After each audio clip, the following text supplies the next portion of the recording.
अस्सलाम वालेकुम। आज का जो टॉपिक है ना वो discussion that is about foreign exchange and international trade finance. तो इसके कुछ कॉन्सेप्ट्स डिस्कस करते हैं इस वाली वीडियो में। सबसे पहले जो कॉन्सेप्ट है ना अंडरस्टैंड करने से पहले, इसमें डेप्थ में जाने से पहले, इट इज़ टू अंडरस्टैंड कि फ़ॉरेन एक्सचेंज क्या होता है, फ़ॉरेन ट्रेड क्या है। फ़ॉरेन ट्रेड से शुरू करते हैं, फिर उसमें एक्सचेंज भी आ जाएगा, कवर हो जाएगा। बैलेंस ऑफ ट्रेड क्या होता है, कुछ इंपॉर्टेंट से कॉन्सेप्ट्स हैं, इनको मैं वन बाय वन डिस्कस करती हूँ। सबसे पहले है कि फ़ॉरेन ट्रेड होता क्या है। ऑब्वियसली नाम से ही पता है कि ये मल्टीपल कंट्रीज़, ग्लोबल है ना, global countries are involve for the purpose of trade, क्योंकि कोई भी कंट्री आइसोलेशन में नहीं रह सकता। कोई फॉर एग्जांपल जैसे पाकिस्तान कहते हैं कि 60% एग्रीकल्चरल लैंड है, तो कोई कंट्री जो है वो इंडस्ट्रियली स्ट्रॉन्ग है, कोई कंट्री जो है वो एग्रीकल्चर वाइज स्ट्रॉन्ग है। और इवन अगर एग्रीकल्चर वाइज भी स्ट्रॉन्ग है तो दे माइट प्रोड्यूस, उनकी जो लैंड है वो मे भी फेवरेबल हो किसी एक उसके लिए, गुड के लिए, और दूसरी जो कंट्री है वो किसी दूसरी प्रोडक्ट के लिए फेवरेबल हो। तो कुछ चीज़ें जो है वो इंपोर्ट करते हैं, कुछ चीज़ें जो है एक्सपोर्ट करते हैं। जो चीज़ उनके पास सरप्लस में होती है उसको एक्सपोर्ट कर देते हैं, और जो उनकी शॉर्टेज होती है उसको इम्पोर्ट कर लेते हैं।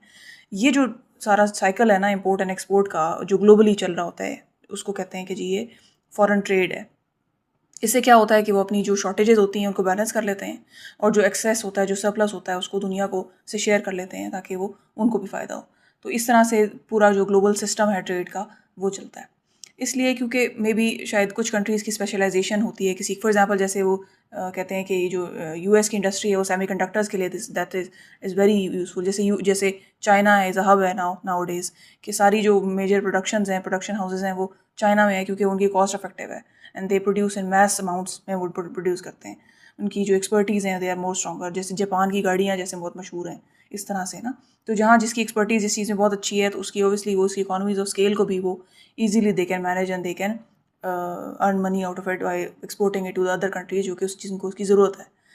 तो इससे क्या होता है कि चूँकि आप हर चीज़ प्रोड्यूस नहीं कर सकते तो आप कम कीमत में फिर वो दूसरी कंट्री से ख़रीद लेते हैं, बजाय इसके कि अगर आप खुद प्रोड्यूस करने लगें तो उस पर आपको ज़्यादा खर्चा आएगा। तो ये एक एफिशिएंसी से भी इम्प्रूव होती है, आपकी शॉर्टेज भी ख़त्म हो जाती है, जो आपको चीज़ चाहिए वो भी आपको मिल जाती है। तो इस तरह से ये सारा सिस्टम है फॉरेन ट्रेड का। Why we indulge in foreign trade, होती क्यों है, क्या पर्पज़ है इसका, क्यों की जाती है फॉरेन ट्रेड? इसलिए ताकि जो अपनी कमी को बराबर किया जा सके और अपना जो सरप्लस है उसकी उस पर भी पैसा कमाया जा सके। फिर एक कॉन्सेप्ट है, उसका नाम है balance of trade. Balance of trade क्या होता है? ट्रेड का बैलेंस, यानी कि फॉर एग्जांपल जो चीज़ मेरे पास ज़्यादा है उसको मैं एक्सपोर्ट कर दूं, और जो चीज़ मेरे पास कम है वो उसको मैं इंपोर्ट कर लूँ। अगर मेरी एक्सपोर्ट्स ज़्यादा हैं और इम्पोर्ट्स कम है तो उसका मतलब है फेवरेबल बैलेंस है ना मेरे मेरे हक में। और अगर मेरी इम्पोर्ट ज़्यादा है और एक्सपोर्ट्स कम है, इसका मतलब है कि मेरा बैलेंस अनफेवरेबल है। ये दो टर्म्स हैं, फेवरेबल और अनफेवरेबल। ये इसमें इस्तेमाल की जाती हैं जब बैलेंस ऑफ ट्रेड की बात हो। ट्रेड का बैलेंस अगर जो है वो उसका जो डिफरेंस है वो एक्सपोर्ट्स में ज़्यादा है, कि एक्सपोर्ट ज़्यादा आ रही हैं, तो इसका मतलब है कि फेवरेबल है फॉर, ये अपनी कंट्री के पर्सपेक्टिव में आप सोचते हैं इस बारे में। और अगर जो बैलेंस है वो इम्पोर्ट ज़्यादा है तो इसका मतलब ये है कि अनफेवरेबल बैलेंस है, जो कि ठीक चीज़ नहीं है। इम्पोर्ट्स को हमेशा कम करना चाहिए, क्योंकि ऑब्वियसली जब आप इम्पोर्ट कर रहे होते हैं तो आपका जो फॉरेन रिजर्व है, ऑब्वियसली पैसे फॉरेन करेंसी में यूएसडी में देते हैं ना, तो फिर आप कोई चीज़ इम्पोर्ट करते हैं तो आपके फॉरेन रिजर्व्स कम हो रहे होते हैं। अगर किसी भी कंट्री का जो बैलेंस ऑफ ट्रेड है वो फेवरेबल है ना, यानी कि उसकी एक्सपोर्ट ज़्यादा है, तो ये इंडिकेटर है एक बेसिकली कि जो उसकी फॉरेन एक्सचेंज रिजर्व ज़्यादा है और उसकी इकोनॉमिक ग्रोथ भी जो है वो ज़्यादा है। तो ये बात है। इसका मतलब ये हुआ इन शॉर्ट में, अगर इसको समराइज़ करूँ तो बैलेंस ऑफ ट्रेड, इसमें हम एक्सपोर्ट्स और इम्पोर्ट्स को कंपेयर कर रहे होते हैं। ठीक है। उसके बाद अगली जो चीज़ है वो है इज़ अबाउट की रिस्क इन इंटरनेशनल ट्रेड। क्या इसमें रिस्क हैं? अच्छा, अब मसला ये होता है कि जब आप ट्रेड कर रहे होते हैं तो जैसे ये तो आइडियल सिचुएशन है ना कि मेरे पास कोई चीज़ शॉर्टेज है तो वो मैं उसको प्रॉफिट पे दूसरी कंट्री को दे दूँ और दूसरी कंट्री से जो मुझे चीज़ चाहिए वो मैं ले लूँ। ये तो एक आइडियल सिचुएशन है जो होनी चाहिए, और हम एक्सपेक्ट करते हैं ग्लोबल ट्रेड को, जिसके लिए ये कॉन्सेप्ट इंट्रोड्यूस्ड है। लेकिन देर आर सम इशूज़, मतलब जो आ जाते हैं, फॉर एग्जांपल जैसे ट्रस्ट इशूज़ हैं बायर एंड सेलर्स के बीच में। जैसे क्योंकि कंट्रीज़ के रिलेशंस, जो डिप्लोमेटिक रिलेशंस हैं या इंटरनेशनल रिलेशंस हैं, वो चीज़ें मैटर कर रही होती हैं। तो फॉर एग्जांपल जैसे ट्रस्ट इशूज़ हैं, मतलब आपको ये प्रॉब्लम हो सकती है कि मे बी शायद मैं अगर गुड्स भिजवा दूँ तो मुझे पेमेंट ना मिले, फॉर एग्जांपल पहला फियर है, fear of non payment let's say.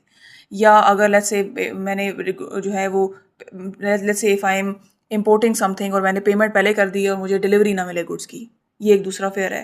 For example, या अगर डिलीवरी भी मिल गई है तो वो गुड्स की क्वालिटी वो ना हो जो मैं एक्सपेक्ट कर रही हूँ।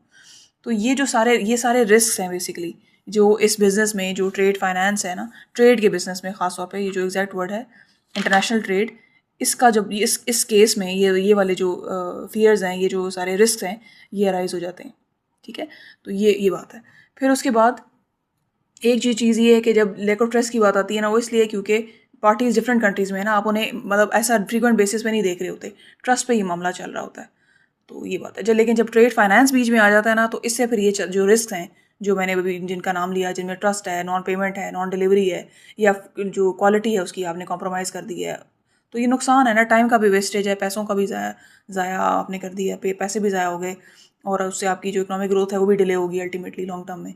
तो इससे ये सारे रिस्क हैं, इसको अवॉइड करने के लिए ट्रेड फाइनेंस बीच में आ गया। यानी कि एक पार्टी को हम ले आए बीच में, may be that can be a bank, जो कि help you manage the will facilitate you in managing the between the two parties. ये जो सारी एक्टिविटी है उसको मैनेज करने में हेल्प करेगा। इससे क्या होता है कि ये जो रिस्क हैं ये रिड्यूस हो जाते हैं। ठीक है, तो ये बात है। Why trade finance, what is trade finance, ये मैंने अब इसको ज़रा डिस्कस कर लेते हैं कि अब चूँकि मैंने एक बात ये की कि trade finance help reduce these risk, जो मैंने अभी नाम लिए ना जिनके, तो बेसिकली ट्रेड फाइनेंस होता क्या है? Trade finance basically financial instruments हैं। फाइनेंशियल इंस्ट्रूमेंट्स क्या होते हैं? इंस्ट्रूमेंट वो पीस ऑफ पेपर में भी, या वो ऐसा कोई सिक्योरिटी डॉक्यूमेंट, ऐसा डॉक्यूमेंट में भी कह सकते हैं, ऐसा कोई फाइनेंशियल डॉक्यूमेंट या कोई ऐसी प्रोडक्ट जो कि इंटरनेशनल ट्रेड में फैसिलिटेट करे। जैसे मिसाल के तौर पर letter of credit banks issue करते हैं, जैसे इसके अलावा बैंक गारंटीज़ इशू करते हैं। तो इसको ना फाइनेंस में इंस्ट्रूमेंट कहा जाता है, इसका जो लेबल है ना वो इंस्ट्रूमेंट है। तो ये जो फाइनेंशियल इंस्ट्रूमेंट्स हैं, इसकी मदद से कोई भी इदारा, जो ऑर्गेनाइजेशन है, नॉर्मली ज़्यादातर बैंक ही करे होते हैं, तो इन फाइनेंशियल इंस्ट्रूमेंट्स की वजह से इंटरनेशनल ट्रेड को फैसिलिटेट किया जाता है, ताकि इन रिस्क को जो मैंने काउंट किए इनको मिनिमाइज़ किया जा सके। ठीक है, ये दो बहुत मशहूर ज़माना है, गारंटीज़ और लेटर ऑफ क्रेडिट। और भी बहुत सारे हैं, वो हम आगे देखेंगे जो डिस्कस हुए, तो will be discussing one by one. तो पेमेंट रिलेटेड इशूज़ या आपके एसेट रिलेटेड, यानी कि जो चीज़ आप इंपोर्ट कर रहे हैं उससे जो रिलेटेड गुड जो इशूज़ है ना, उनको ये ट्रेड फाइनेंस मिटिगेट कर देता है। ठीक है, फॉर एग्जांपल जैसे मिसाल के तौर पर पाकिस्तान है और चाइना है, एक कंपनी जो है वो इंपोर्ट करना चाहती है चाइना से कोई, उसके सप्लायर से कोई चीज़, लेट्स से, तो सप्लायर जो है वो उसे पेमेंट चाहिए, वो कहता है उसके लिए ये रिस्क है कि पेमेंट हो सकता है उसे ना मिले। पाकिस्तानी जो बंदा जो इंपोर्ट कर रहा है उसके लिए ये रिस्क है कि हो सकता है वो उसे वो गुड्स ना मिलें जो वो एक्सपेक्ट कर रहा है, या हो सकता है उसको डिलीवरी ना वो करें। तो ये दोनों के पार्ट्स पे रिस्क है ना। तो इसके लिए क्या होता है, वो क्या करते हैं, वो खुद डायरेक्टली डील नहीं करते, वो थर्ड पार्टी पे सारा वो जो है ना ये बर्डन ट्रांसफ़र कर देते हैं। वो बैंक से एलसी इशू करा देते हैं या बैंक से गारंटी दिलवा देते हैं। तो बैंक जो है फिर इनके जैसे ऐसा नहीं होता कि जैसे हम इंश्योरेंस ले लेते हैं। फॉर एग्जांपल मैंने गाड़ी ली और मैंने उसकी इंश्योरेंस ले ली,